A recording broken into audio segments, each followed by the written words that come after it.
The landscape of American electric vehicle charging is hitting its stride like never before. According to the latest State of the Industry report from Perrin, the market is proving incredibly resilient as reliability scores climb past the 90% mark nationwide. With thousands of new high-power ports coming online and smaller networks finally giving industry giants like Tesla a run for their money, the foundation for our electric future is officially solidifying.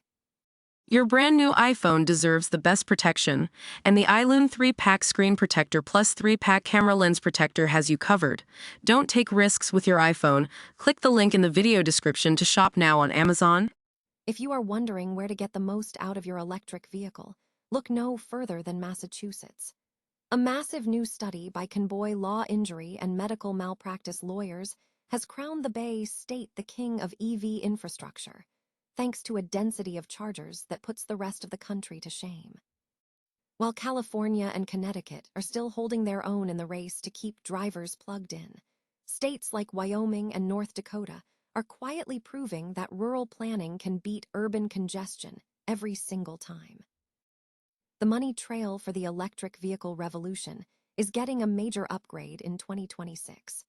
Crunchbase reports that while we are still off the massive highs of 2021, billions are pouring into innovation with heavy hitters like the autonomous driving giant Wayve, securing over $1 billion in fresh funding. From the Jeff Bezos-backed pickup truck maker Slate Auto to the cargo hauling experts at Also, the industry is betting big on the next generation of transport, even as startups look for new ways to scale in a competitive global market. Even with a 100% tariff wall designed to keep them out, Chinese EV brands like BYD, Xiaomi, and Zeekr are absolutely dominating the conversation on American social media. A bombshell investigation reveals how TikTok parent company ByteDance is fueling a viral campaign that has nearly 70% of Gen Z shoppers interested in brands they cannot even buy yet. As industry leaders like Ford CEO Jim Farley raise the alarm over this growing threat, the battle for the American driveway is moving from the showroom to the algorithm. Hit that like button, subscribe to the channel, and ring the bell so you never miss an update on the future of transportation. Ever wonder if the EV charging nightmare is finally over? Well, the latest data from Perrin's Q1 2026 report is in, and it's surprisingly boring, in the best way possible. While the headlines usually love a good charger chaos story, the reality heading into 2026 is that the US fast charging landscape is actually stabilizing. We aren't seeing wild swings in price or utilization. We are seeing an industry that is finally growing up. Let's talk reliability, because that's the metric that keeps EV owners up at night. A year ago, we were hovering around 85 to 92% uptime. Today, most states are consistently hitting that 90 to 95% sweet spot. It's not flashy, but this is the sound of aging infrastructure being replaced and operators finally figuring out how to actually manage these networks. And here's the interesting part: utilization. Even with thousands of new ports hitting the grid, utilization has stayed remarkably flat at around 15.6%. That is a massive signal that the industry is scaling in a controlled, sustainable way, rather than just building chargers in the middle of nowhere for the sake of a press release. We're finally seeing a move toward higher capacity, supercharged sites, with over 2/3 of new installations pumping out 250 kW or more.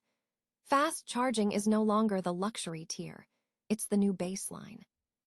What's more, the monopoly on growth is fading. Tesla is still the king of the hill, but its share of new deployments is dropping as mid-sized networks like Iona and Red carve out their own territory. 6 of the top 10 players this year weren't even on the list 12 months ago. That's real, healthy competition playing out in real time. Pricing has also stayed impressively stable at about 53 cents per kilowatt-hour. While gas prices have been on a roller coaster thanks to global instability, EV charging prices remain predictable. It turns out that when you prioritize reliability and smart site design over pure, reckless expansion, the whole system becomes a lot more resilient. If you enjoyed this breakdown of the shifting energy landscape, hit that subscribe button to keep up with the future of mobility. The build-out isn't slowing down, Folks, it's just getting smarter. Are you noticing a difference in your local charging experience, or is your favorite station still stuck in 2023? Let me know in the comments below. Ever wondered if your next road trip in an electric vehicle will end in a charging nightmare or a seamless breeze? Well, it turns out your zip code might matter more than you think. With EVs now claiming 8% of the US market, a fresh report from Convoy Law has finally cracked the code on which states are actually winning the charging race. It is not just about having a plug on every corner. It is about the balance between total road coverage and the sheer number of EVs fighting for that juice. Taking the crown is Massachusetts, the absolute gold standard for EV owners right now. With a charger appearing roughly every 3 to 4 miles and enough capacity to handle their 74,000-strong fleet without the headache of long lines, they have effectively solved the range anxiety puzzle. But then you look at California, the undisputed heavyweight champion in terms of volume. While they boast a massive network of 62,000 chargers, their 1.5 million EVs create a bit of a bottleneck, showing that even the best infrastructure can struggle under the weight of sheer popularity. Then you have the dark horses like Wyoming and North Dakota. They might not have the high EV registration numbers of the coast, but they have played a clever long game, installing infrastructure well ahead of demand, making them surprisingly frictionless places to own an EV.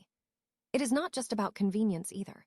Experts are pointing out that this infrastructure push goes hand in hand with safety, as lower centers of gravity and high-tech safety systems make EVs an increasingly secure bet for the future.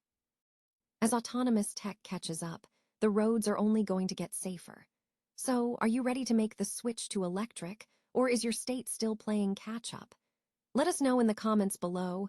Hit that like button if you found this helpful, and remember, the future of driving isn't just about what is under the hood.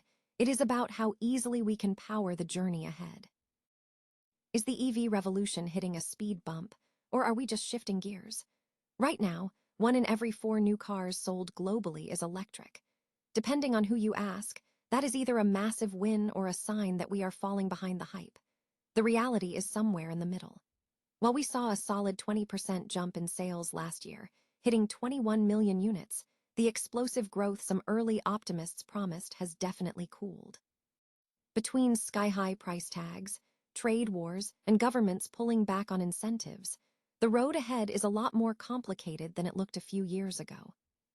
Now, how does this play out in the startup world? If you look at the funding data from Crunchbase, it is a tug-of-war between caution and big-ticket ambition. We are seeing major checks written to disruptors like Slate Auto and the Rivian spin-out, also, but we are a long way from the golden age of 2021, when nearly $19 billion flooded the sector. This year, we are on track for a respectable $3.6 billion, but let's be clear, that is a far cry from the peak. Interestingly, the biggest headlines aren't just about the cars themselves. Look at Wayve, the London-based AI powerhouse that just snagged $1.2 billion. They aren't building the car, they are building the brain that drives it. And that is a huge hint about where the smart money is going. We are also seeing specialized players like Slate Auto and China's Deepway pushing boundaries in trucks and autonomous freight. But here is the real bottleneck: exit activity.